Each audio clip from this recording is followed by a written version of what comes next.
అసలు what is calories అండి? And also అసలు ఇది చెయ్యాలి అన్న ఆలోచన మీకు ఎలా వచ్చింది? Very interesting question. మేము 4 ఫ్రెండ్స్ అండి బేసిక్గా. ఓకే. 4 కో-ఫౌండర్స్ ఈ కంపెనీలో.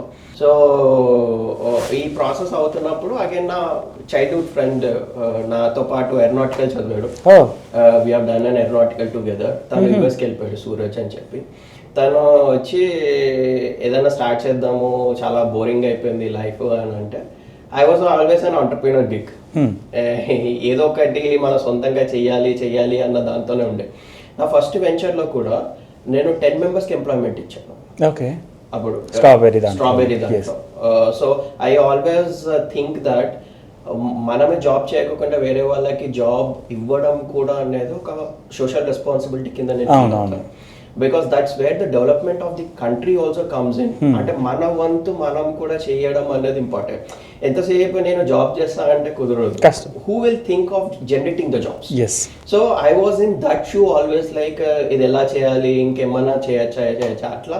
అగైన్ వెన్ నా చైల్డ్హుడ్ ఫ్రెండ్స్ వచ్చి ఏదో చేద్దాం అని అన్నప్పుడు మేమందరం కూర్చొని మాట్లాడుకుంటుంటే ఏం చేద్దాం అన్నప్పుడు we were everyone putting the thoughts. అలా జర్నీ స్టార్ట్ అయింది. అగైన్ నా చైల్డ్హుడ్ ఫ్రెండ్స్ ఇట్లా రావడం అయింది. అండ్ అనదర్ కో-ఫౌండర్ రవికాంత్ అని ఉన్నారు ఇప్పుడు. తనే chief operating officer of the company కూడా. తను నేను షామీ టెక్నాలజీస్ డిస్ట్రిబ్యూషన్ హౌస్ లో వి వర్ కొలీగ్స్.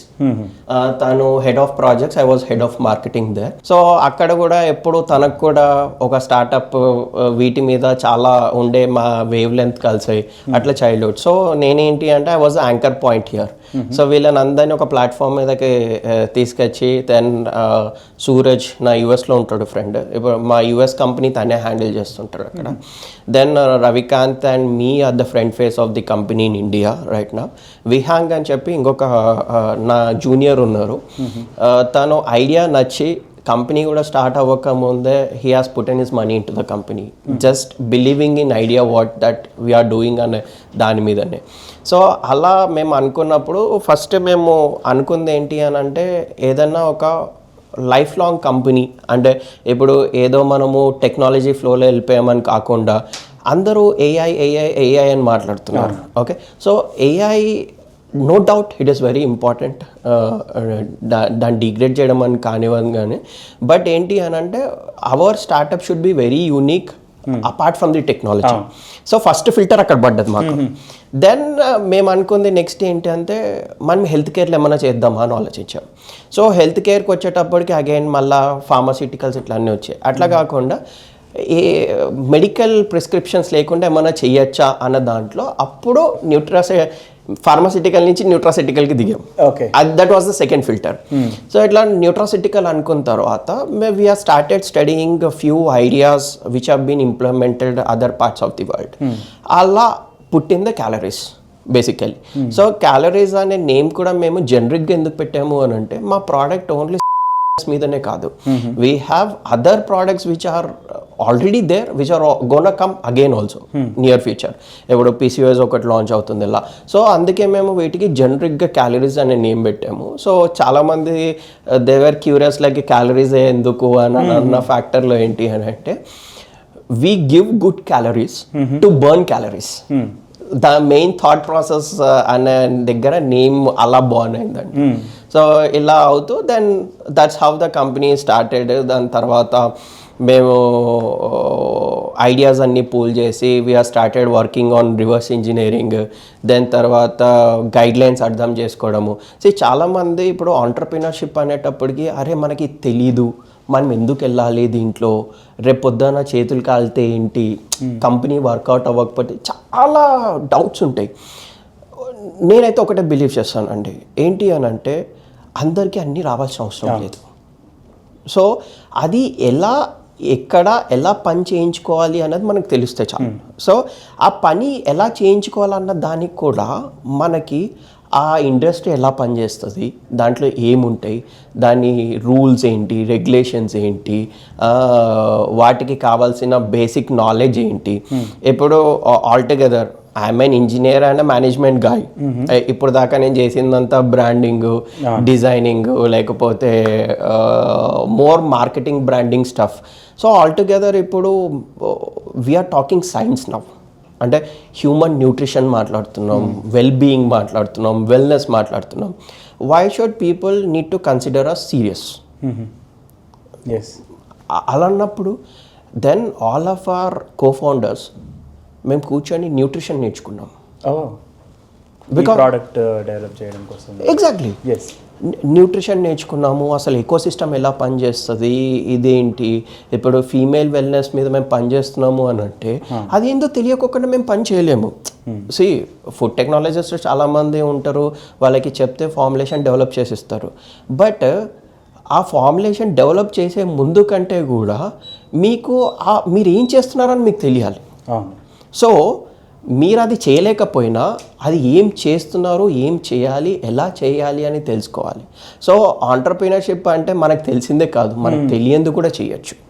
సో అది ఏంటి, వాటికి కూర్చొని నేర్చుకొని ఏవేవి ఎక్కడ వెళ్తాయి ఏంటి, రేపొద్దున కంప్లైన్సెస్లో మనకి ఏం కావాలి, లీగాలిటీ ఆస్పెక్ట్లో ఏం కావాలి, ఒకవేళ ఐడియా చాలా ఇన్నోవేటెడ్ ఉంటే మన ఇంటెలెక్చువల్ ప్రాపర్టీని మనం ఎలా ప్రొటెక్ట్ చేసుకోవాలి, ఇవన్నీ కూడా మనకి ఇంపార్టెంట్.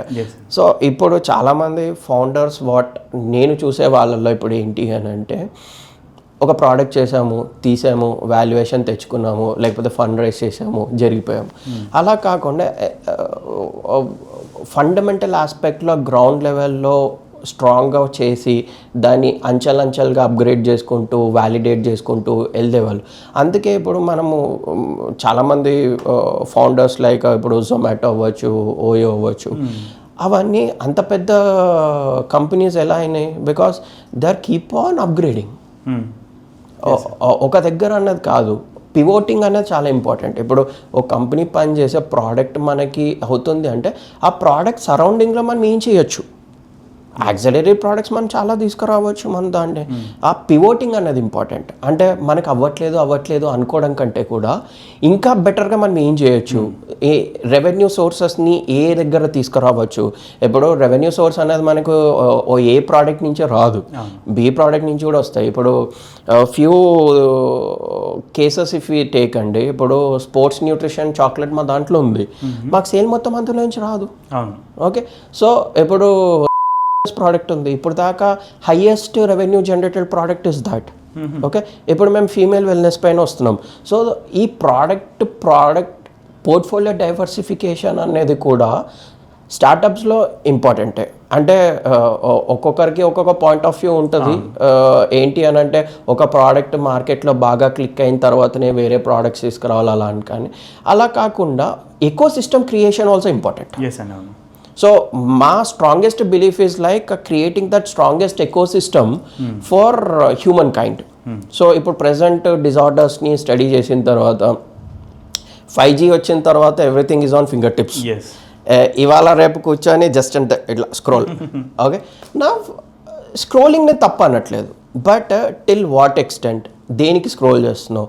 ఇప్పుడు స్క్రోల్ చేసే దగ్గర కూడా if you are grabbing any international matters కానీ లేకపోతే నాలెడ్జ్ కన్జ్యూమ్ చేస్తున్నావు అంటే విచ్ ఇస్ గుడ్. ఓకే, లేదు నేను ఓన్లీ డాన్స్లే చూస్తున్నాను లేకపోతే ఇదే చూస్తున్నాను అంటే entertainment is required, but not entertainment is the life. So ఈ 5G వరల్డ్ వచ్చిన తర్వాత లైక్ రిలేషన్స్ అవ్వచ్చు, లేకపోతే ఇది అవ్వచ్చు. ఇప్పుడు కిడ్స్, ఎస్పెషల్లీ కిడ్స్ తీసుకోండి, డిజిటల్ ఆటిజం అనేది చాలా పెరిగిపోయింది. They are very isolated. స్క్రీన్స్లో ఐసోలేట్ అయిపోయారు, స్క్రీన్స్లో ఆడుతున్నారు, చేస్తున్నారు. అండ్ ADHD అని సైకాలజీలో ఒక ఇంపార్టెంట్ కాన్సెప్ట్ ఉంటుందండి. ఆ డిజిటల్ ఆటిజం అనేది ఇప్పుడు పిల్లలలో చాలా విపరీతంగా పెరిగిపోయింది. బికాస్ వాళ్ళకి ఎర్లీ ఏజ్లో ఫోన్స్ ఇచ్చేయడం కానీ ఇది కానీ. ఇప్పుడు ఫర్ ఎగ్జాంపుల్ ఇప్పుడు వర్కింగ్ కపులే తీసుకోండి.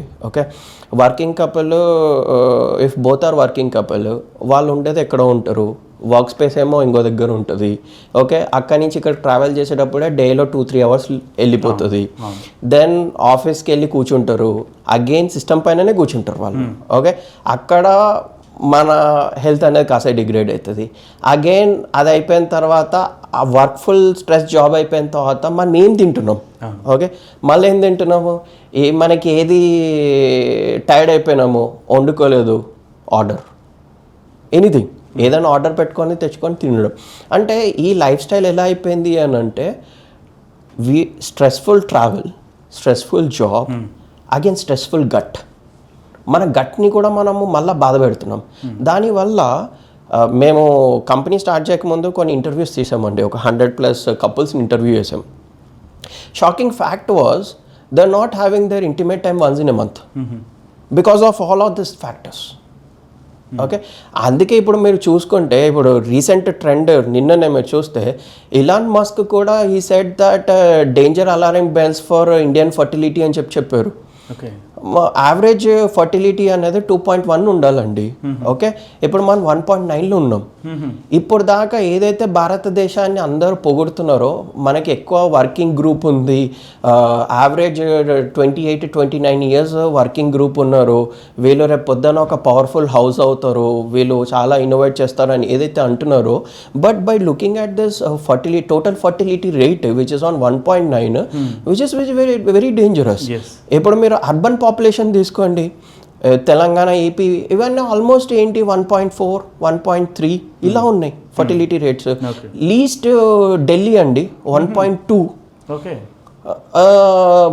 హైయెస్ట్ ఇస్ బీహార్ 3.5 or 3.6 ఉంది. అంటే ఒక విమెన్ ఆన్ యావరేజ్ 3.5 to 4 చిల్డ్రన్ని అక్కడ కంటున్నారు. ఈ ప్యాటర్న్ అనేది మనం ఒకప్పుడు మన టోటల్ ఫర్టిలిటీ రేట్ అనేది 5.66 ఉన్నది, ఇప్పుడు 1.9కి వచ్చామండి. సో 2.1 రేషియో ఎందుకు మెయింటెనెన్స్ అంటే ఒక అబ్బాయి ఒక అమ్మాయి, మళ్ళీ అమ్మాయిలు ఎక్కువ అయిపోయినా అబ్బాయిలు తక్కువైనా that is again it's a balanced issue. Same అందుకే 2.1. ఇప్పుడు మీరు చూస్తే ఏపీ గవర్నమెంట్లో కూడా సిబిఎన్ గారు ఏమంటున్నారు, రెండో పిల్లగారు మూడో పిల్లవారికి మేము ఇంత ఇస్తున్నామని చెప్తారు. బికాస్ దట్స్ ఎందుకు అని అంటే ఇప్పుడు మీరు ప్రపంచ దేశాలు తీసుకోండి, జపాన్ తీసుకోండి, 1 ఉందండి ఫర్టిలిటీ రేట్. అక్కడ వర్కింగ్ పాపులేషన్ కంటే కూడా రిటైర్డ్ పాపులేషన్ ఎక్కువ ఉన్నారు. అంటే ఇవన్నీ ఫ్యాక్టర్స్ తీసుకుంటే సొసైటీలో మనము 1 చైల్డ్ ఇప్పుడు చాలామంది వర్కింగ్ కపుల్ మనకు ఒక పిల్లవాడు చాలే, ఎందుకు బికాస్ ఆఫ్ లైఫ్ స్టైల్ అవ్వచ్చు, బికాస్ ఆఫ్ ఇన్ఫ్లేషన్ అవ్వచ్చు, లేకపోతే కాస్ట్ ఫ్యాక్టర్స్ అవ్వచ్చు. సో వేరియస్ ఫ్యాక్టర్స్తోని వాడు అనుకుంటున్నాడు. సో ఇప్పుడు మనము ఒక దగ్గర చైన్ని బ్రేక్ చేస్తున్నాం అనుకోండి, రేపు పొద్దున డెవలప్డ్ నేషన్లో వర్కింగ్ పాపులేషన్ లేకపోతే కంట్రీ ఎక్కడ డెవలప్ అవుతుంది? So that is very important in terms of factors. ఏంటి అని అంటే మనము బ్రేక్ చేయొద్దు, సొసైటీ చైన్ని బ్రేక్ చేయకుండా దాన్ని న్యూట్రలైజ్ చేసుకుంటూ మనం ట్రావెల్ చేయగలిగితే that gives the proper society. ఎందుకంటే ఎండ్ ఆఫ్ ది డే మనం బతకాల్సిన సొసైటీలో. ఓకే, ఆ ఫ్యాక్టర్స్లో ఏమవుతుంది అని అంటే మనం we have to grow much better. So ఏమంటే ఇప్పుడు 2047లో ఇప్పుడు మనం ఐ థింక్ 147 billion సంథింగ్ ఉన్నామండి పాపులేషన్లో, ఆల్రెడీ ఫస్ట్ ప్లేస్కి వచ్చేసాము. బట్ ఇఫ్ దిస్ కంటిన్యూస్ మన పాపులేషన్ గ్రోత్ అనేది పడిపోతుంది. సో ఇది అన్నిటికీ not only in terms of the fertility అంటే ఓన్లీ పిల్లల కోసమే కాదు, it is also for the society. ఇప్పుడు సొసైటీ డెవలప్ కాకపోతే బిజినెస్ ఎక్కడ అవుతుంది, లేకపోతే ఎక్కడ వస్తుంది ఆ రెస్పాన్సిబిలిటీ అనేది వస్తుంది. Already developing nation developed nation ఎప్పుడు అవుతుంది, వాళ్ళ దగ్గర ఉన్న మ్యాన్ ఫోర్స్ కంట్రీకి కాంట్రిబ్యూట్ చేసినప్పుడు. ఓకే, ఇప్పుడు కంట్రీకి మనం కాంట్రిబ్యూట్ చేయలేకపోతే కంట్రీ అనేది డెవలప్ కాదు. సో అందుకే ఇలాన్ మస్క్ కూడా తన ట్వీట్ వైరల్ వెళ్తుంది, మీరు చూడండి కావాలి అని అంటే, if this is the case India can lose its chance అని అంటున్నారు చాలామంది. సో వెదర్ అది ఆంటర్ప్రినర్షిప్ అవ్వచ్చు, లేకపోతే మన బిజినెస్ అవ్వచ్చు, ఏదైనా అవ్వచ్చు, ఆ సొసైటీలో అవ్వాలి అనేది factors. So these are the few examples like ఇది. సో వీటి నుంచి పుట్టింది క్యాలరీస్. సో మన వంతు మనం సొసైటీకి ఏదో ఒకటి చేయాలి అంటే మనం ఏమీ క్యూర్ చేయలేకపోయినా దాన్ని హెల్ప్ చేయొచ్చు అనే ఫ్యాక్టర్స్లోనే మనం క్యాలరీస్ని స్ట్రాంగ్గా తీసుకొచ్చాం. దాన్ని ఇప్పుడు ఎకో సిస్టమ్ బిల్డ్ చేస్తున్నాం దానికి. సో ఇప్పుడు ఫీమేల్ వెల్నెస్ పైన చాక్లెట్ తీసుకురావడానికి కూడా మేజర్ రీజన్ అదే. ఇప్పుడు ఫీమేల్స్లో నేను అదే మీకు ఇంతకుముందు చెప్పాను ఏంటి అని అంటే, ఇప్పుడు జనరేషన్ జీలో మీరు చూస్తే, జెడ్లో మీరు చూస్తే 1 on 5 women has a PCOS. Again, it is also directly related to fertility aspect. Yes. Okay. So ఇలాంటి ఫ్యాక్టర్స్ అన్నీ తీసి కనెక్షన్ డాట్స్ చేసుకొని వీ హ్యావ్ బిల్ట్ ఇట్. అలా అలా పుట్టింది క్యాలరీస్ 4 మెంబర్స్తో. Yes.